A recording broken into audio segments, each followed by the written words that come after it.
Hello everyone, welcome to another session at Power Platform Zaragoza 2022. I'm really happy to be with you guys here. This session is an introduction to DAX. I'm Pedro Reis and I will be your speaker today. What are our objectives for today? First of all, to tell you about what is DAX and which are its benefits. Second, to provide you with resources to improve your knowledge in DAX, books, websites, videos, etc. Third, to do a demonstration on DAX, but this will be a special one. It will be done in the web, on a web portal that you can do by yourself and reproduce the steps that I'm going to do. And I'm going to deliver you the scripts that you can use in the end of the session. And finally, to end with that script sharing with my contacts and Q&A that you might have. Okay, ready to start? So let's go on. So I'm Portuguese. I'm a data team leader at Natixis, a French investment bank, part of BPCE, one of the largest banks in Europe. I'm Microsoft Data Platform MVP and Microsoft Certified Trainer. I'm co-founder and leader of the Power BI Portugal Meetup Group. We organize regular meetups every month in Portuguese and in English. If you are interested, feel free to drop by at any point. I'm also a regular conference speaker and university lecturer. So I try to present content in every chance that I can, and I try to learn also from you guys whenever I can. So what is DAX? DAX means Data Analysis Expressions, and it's the language behind Power Query and behind the engine in Power BI. So it's the language behind Analysis Services Tabular. So what is the use of it? What can it do for you? First of all, if you are a business user or an analyst, well, great, you can now create models and perform powerful calculations in your models. You can be the business expert and you can control the business logic. This meaning that sometimes you don't have the models exactly like you want, the data preparation, the cleanup, the steps, and you have some self-service BI options as a business user or an analyst. On the other side, the IT on the BI can leave the business logic more to the reporting side, and they can focus on the performance, on the governance, on these kinds of important points. Who is this session for? Well, this is mainly pointing for the beginner and intermediate levels, as I strongly believe that if you are already in an advanced level, you have all the means and sources to learn on your own. So this session is more to give you a walkthrough and the tools for you to pursue your DAX knowledge going forward. So we start, instead of giving you in the end, I will give you in the beginning the learning resources. So I mentioned a couple of them. For instance, SQLBI.com. This is the reference site for all DAX practitioners from Marco Russo and Alberto Ferrari. You also have from the same authors DAX Guide, which is where you can find the definitions for each of the formulas that you have inside DAX.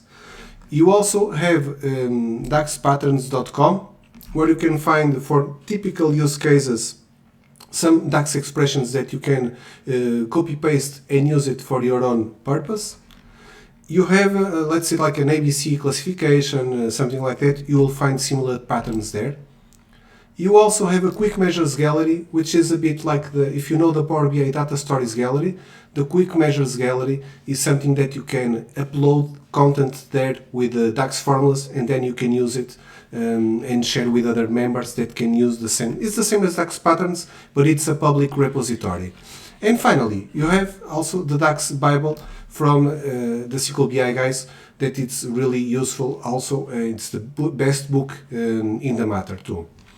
Then, a last one, maybe the new Bible, a new edition from Reza.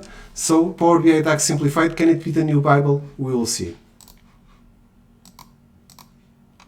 Okay, so to practice, you have mainly two options, which is to practice DAX. You can use Power BI Desktop, or you also have DAX Studio, which is an external tool that connects to Power BI, and you can practice it. So let's take a look at these tools. So let me open it up, Power BI report. I have here one.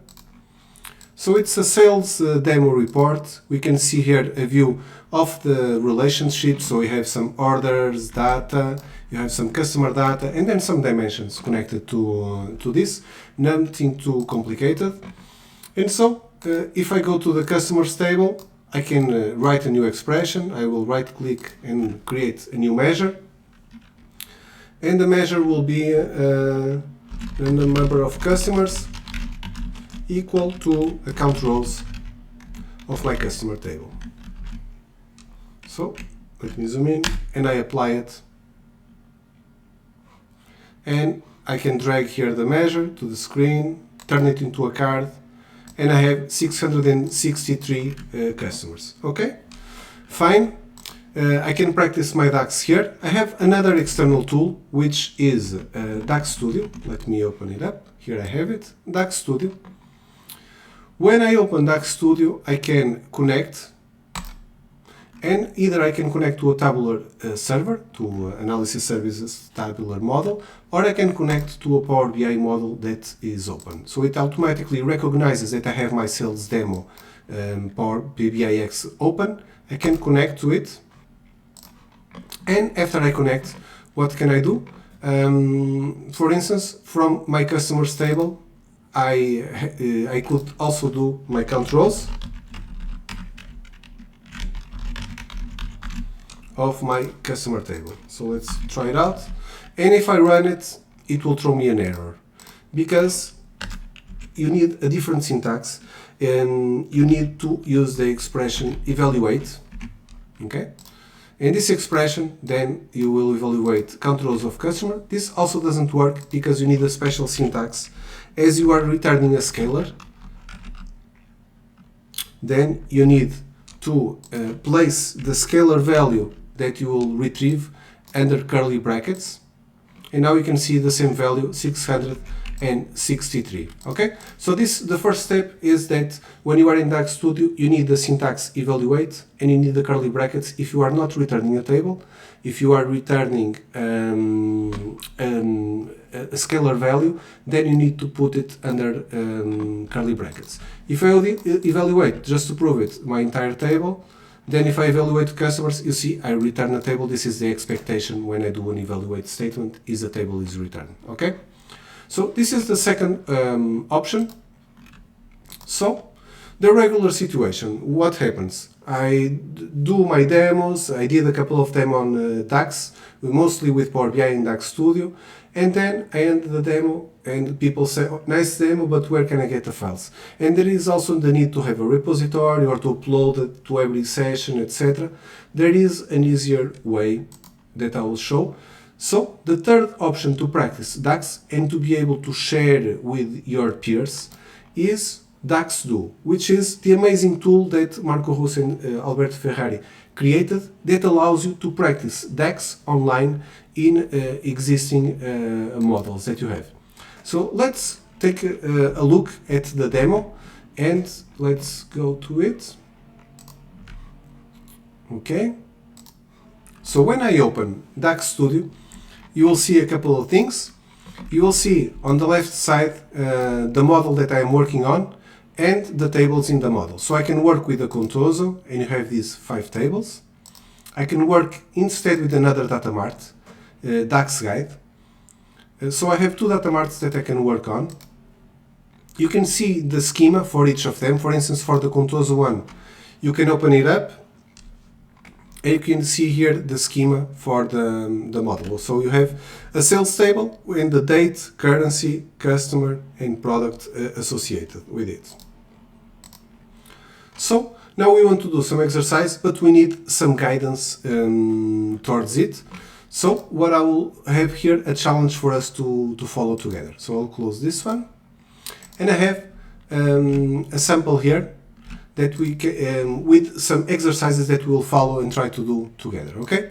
So the first one is try to return all the rows from the product table. So a simple, very simple one, evaluate, enter.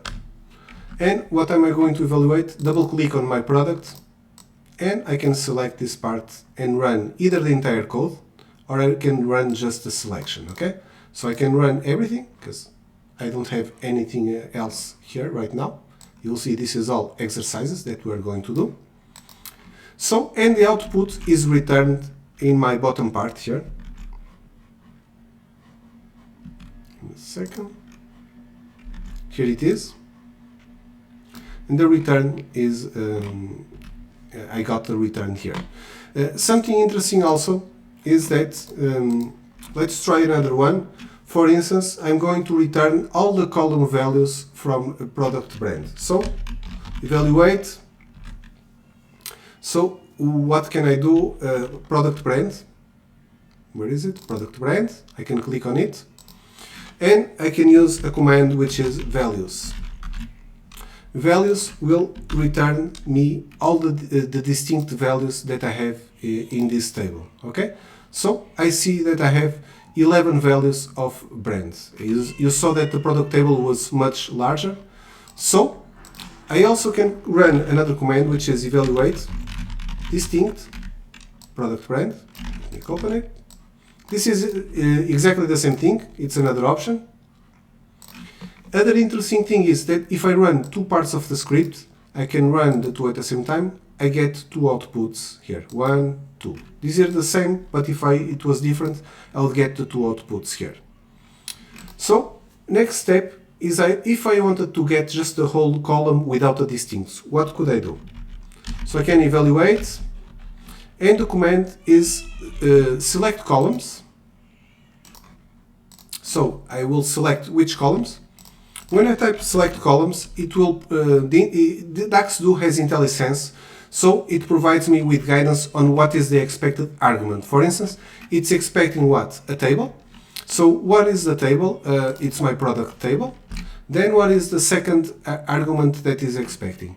So it's the new name of the column that I'm going to define. So it will be brand.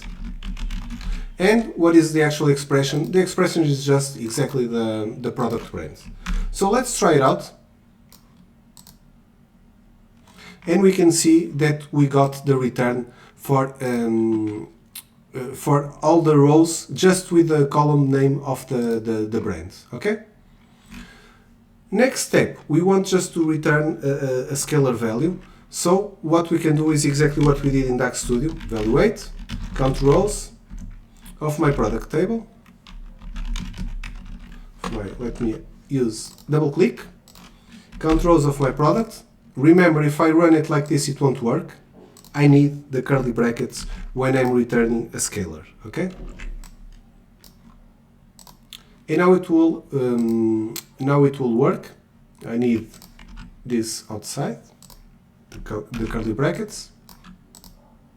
Okay, so I have here 2517. This column doesn't have a name, so let's try in another way.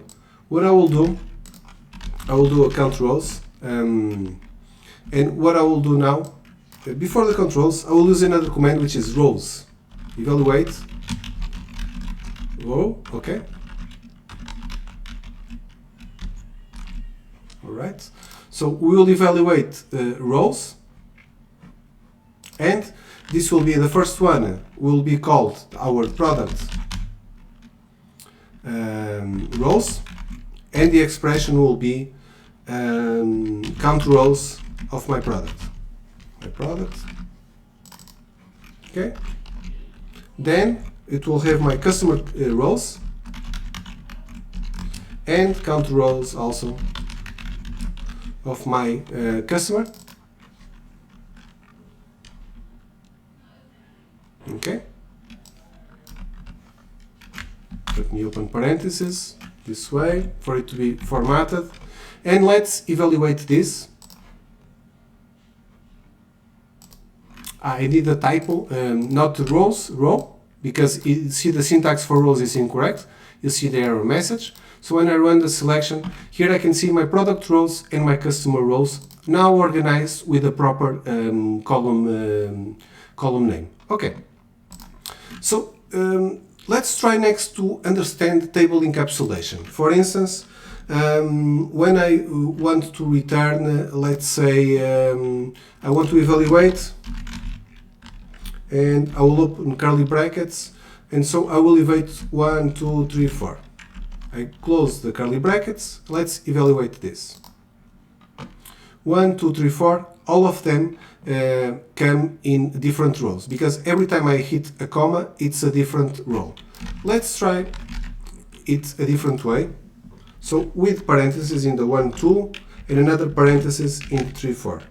This means that I'm specifying what are the values in each of the rows. So I see that 1, 2 will be in the first row, then I hit the comma, and then I have the 3, 4 in another row. So this is what is called table encapsulation to return scalar values. All right? Let's try another thing, which is to evaluate a table and to return all the lines that have Tailspin Toys as a product brand. So evaluate,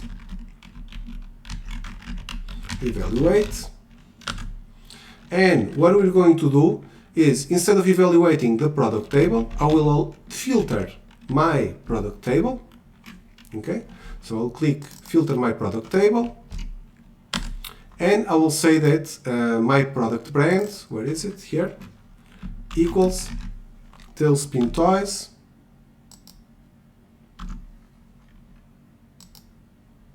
not like this. I'll close parentheses, and let's try it out. And here I have my table just with the rows that contain the manufacturer Tailspin Toys. Okay, the brand Tailspin Toys, I mean. So this filter argument, as you've seen, it expects a table and then an expression. So we gave it the table, and then we provided the expression to filter it. Okay. So a next step we're going to do is filtering a table by a top n. So for instance, evaluate top n. This is much like, if you know SQL, this is very similar to it. So let's filter like the top 30. What is the table? It's my product table.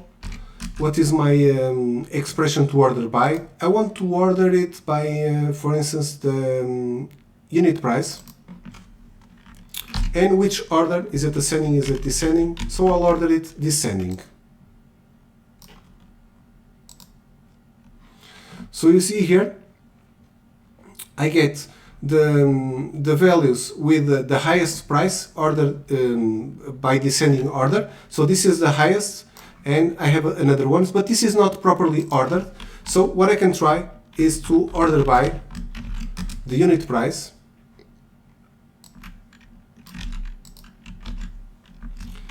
ascending. Okay, so the top 30, you see now, it's ordered in a different order. Let's try it out. If, for instance, if you change descending, descending, what does this mean? So it's the top 30 in a descending order, from highest to bottom, and then in the presentation is also sorted by descending order.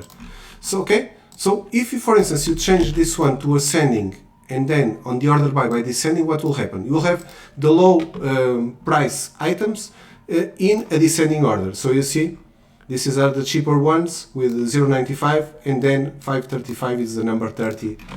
So this is how to control in the top n the order for the arguments, and then you can also do the order by for the visualization of the table that you are doing. Next step is an aggregation. So we want to have all the combinations of product brand and product category.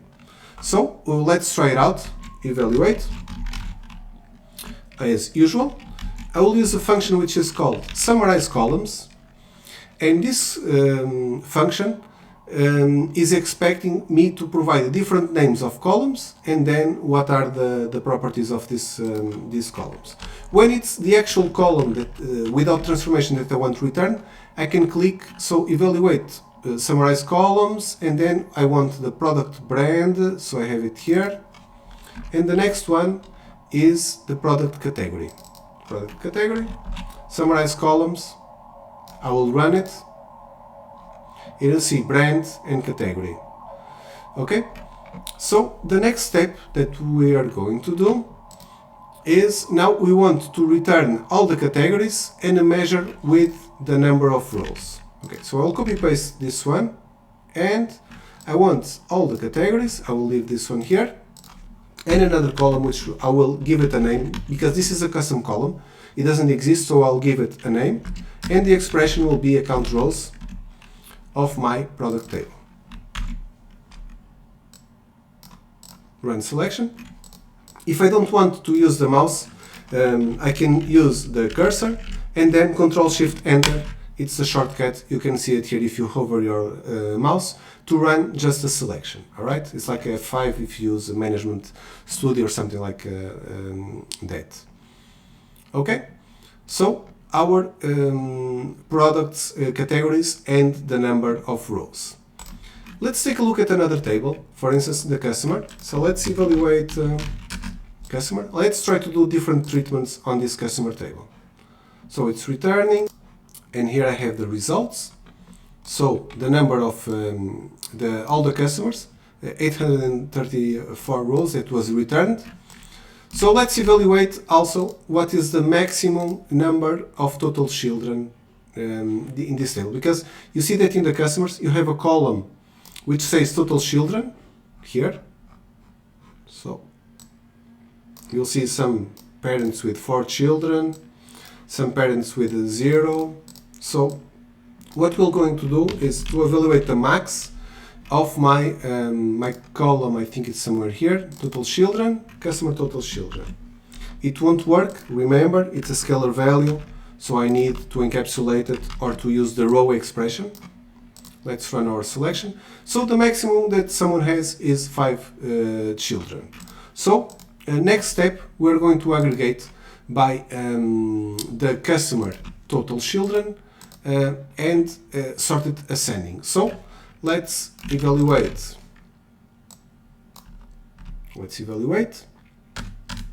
And what we're going to do now is to summarize columns, our function to group by.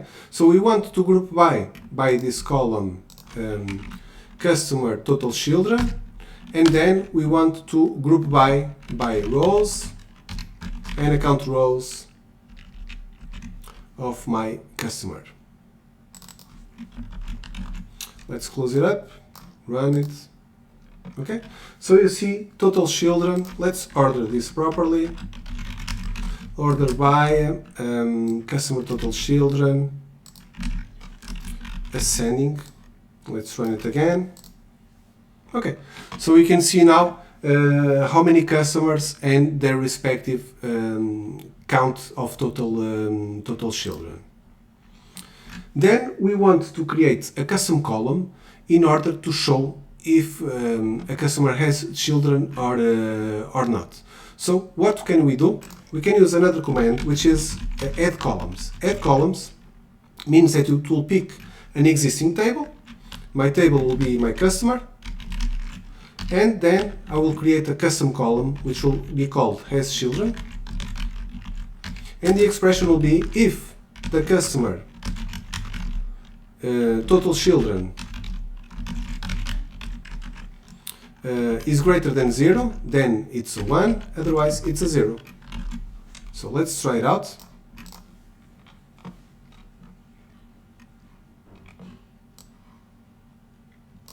So you can see the custom column was created, and we can see it here.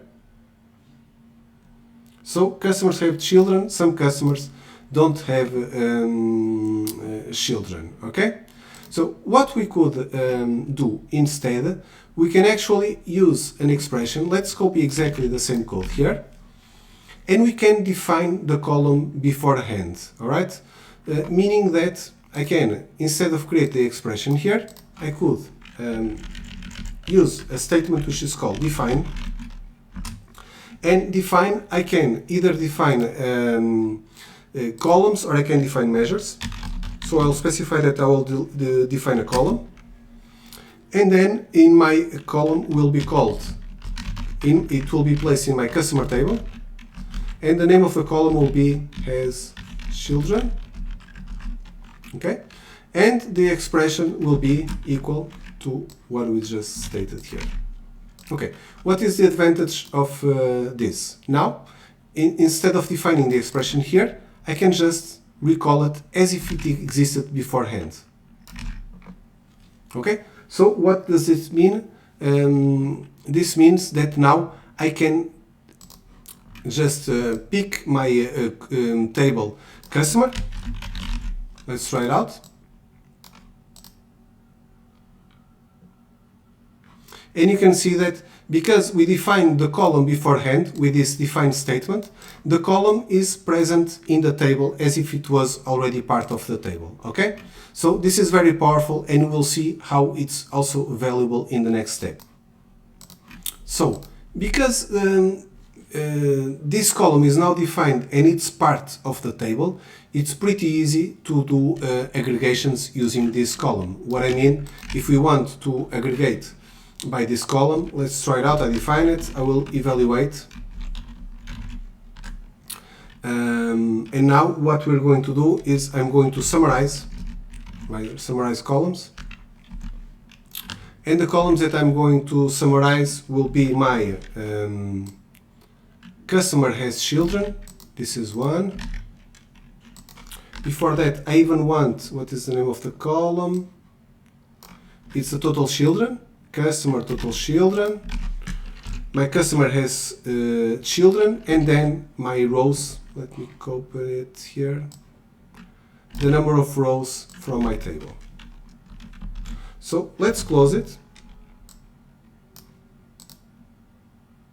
And we can see that the total children, the flag if he has children or not, and the total number of rows. It's very easy to do an aggregation using the column that didn't exist in the table but that we created with this defined statement. Okay?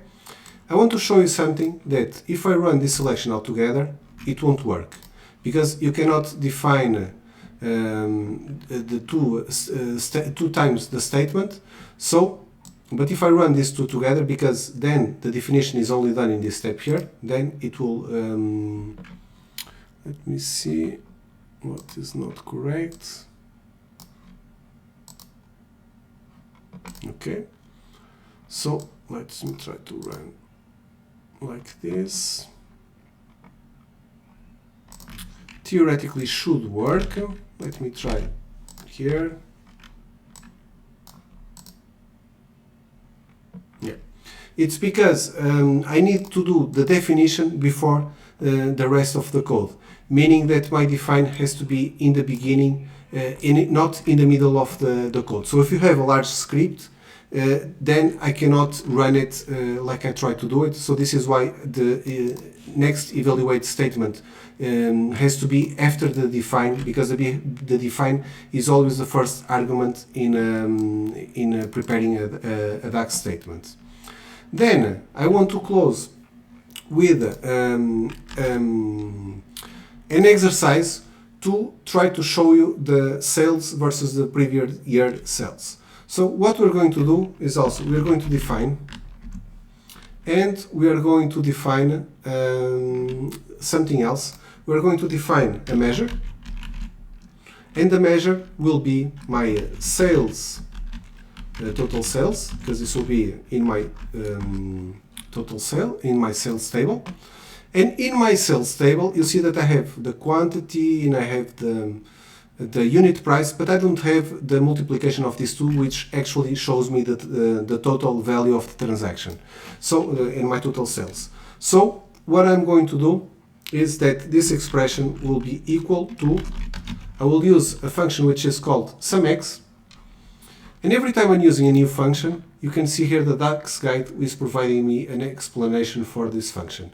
You can click on the DAX guide, and you will be driven to the website in order to view information of the function. So for instance, SumX, you can see exactly here what is, how does it work, and you can see an example where you define some measures, and then you have the evaluation using those same measures that you have defined, like this quantity 1, quantity 2, etc. You can try it out also. You can copy this code, or you can try it in DAX Do. You can see here you already have a preview of the data that you have here. So you can just copy this code and run it in the other side. It will work. You have all this power and flexibility with this page DAX do. So we are going to define our measure total sales as a SumX of my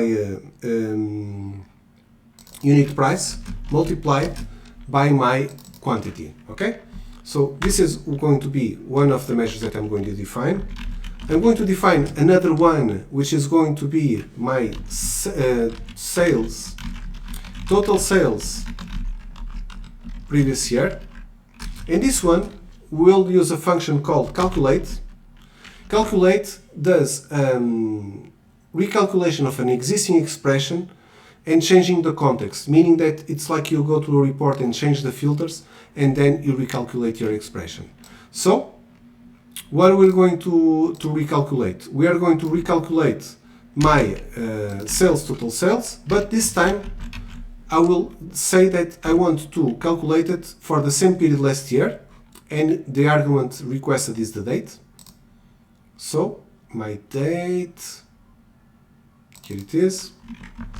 Okay, so I have defined now two measures, and now I can use these measures in my evaluation statement. So next step is we're going to start the evaluation. The evaluate will be, I want to use my favorite function, summarize columns. So I want to start, I need the year. Where is the year? Fiscal year. Then I want to add, so I want to see by year these two expressions. So I have my sales, total sales. I need to give it a name. So total sales. And then the previous year ones. Total sales previous year will be my total sales previous year. So this one here is reverting to the measure that we have defined before. Okay? So let's close it and let's try it out. So this syntax for evaluating is incorrect. Let me check what is incorrect. Define measures.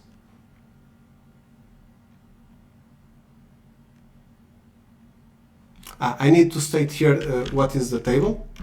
You see that SumX expects first the table and then the actual expression. Okay? So now this measure should be correct. Define measure. Total sales equals SumX. Measure equals calculate. So, okay. So I think that, okay. So it's the parenthesis here. Now it wasn't closed, so let's try it out again. Okay, so now we can see that we have the total sales and the total sales of the previous year. And you can see that the values match perfectly. So the previous year values are reverting to the previous year.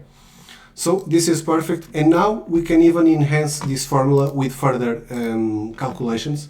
For instance, if you want to add, let's say, another expression, which will be the sales variation, sales var percentage,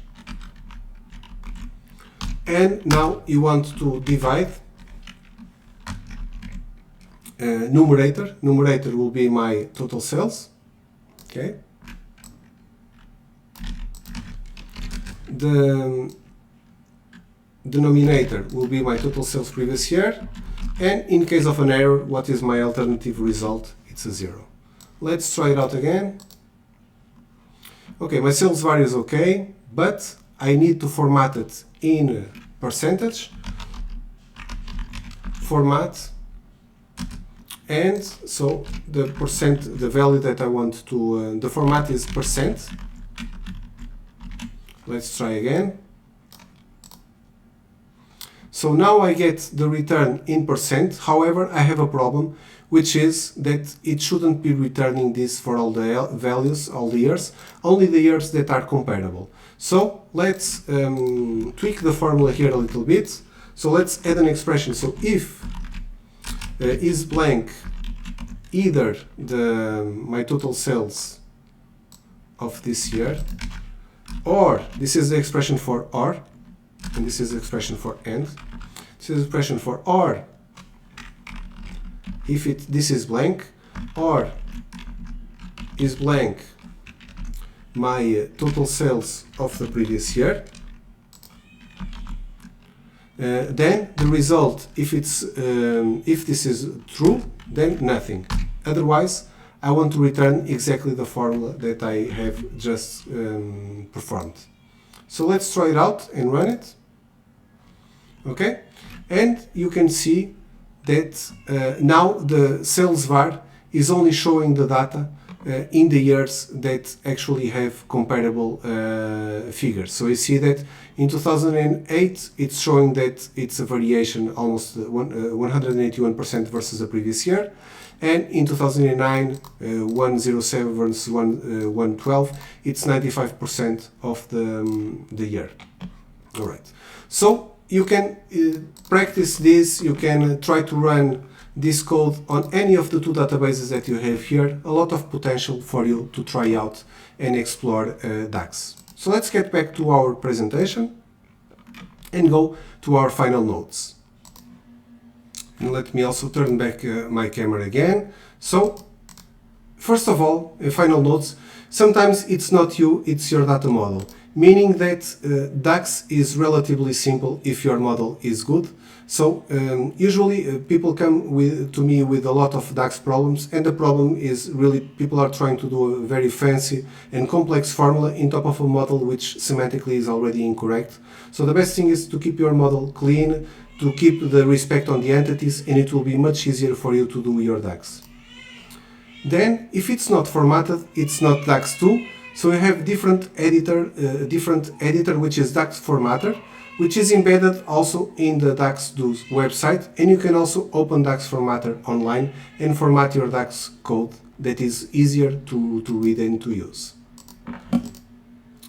So thank you for attending this session, and also I will share here the links for the code. Let me explain now what I mean by this. So let me go back to our DAX Do portal. So you can see here, after I have prepared all this code, I can publish it and share it with everyone. So when I click this button to share, you will see that I can save it and share it. The problem is that it won't work because I have an error, and the error is that those defined statements will not work properly because I can only do the definition in the beginning and I cannot do the definition in the end of the code. All right, but if you comment the codes that have these definitions that are not working, then it will be possible to let me try like this. So you see, the site, if your code works and it's running, it allows you to create a public link that you can share this code with, or a private link that you have the option to edit and to share.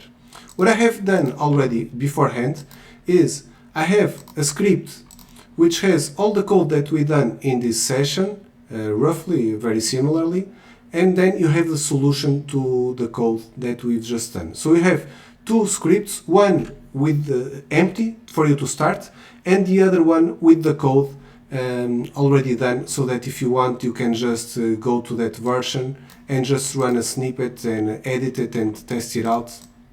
You see here the problem with the define is that you need just to run it with a define in the beginning. Okay, so you have this script and you can try it out, the two of them. So you can find me also. I hope you enjoyed this session and learned more about the key commands and syntax on DAX, and in a way that you can practice online. If you enjoyed this session, check out my other session for the event Getting Started with Power BI. Have a great rest event. Thank you very much for attending this session.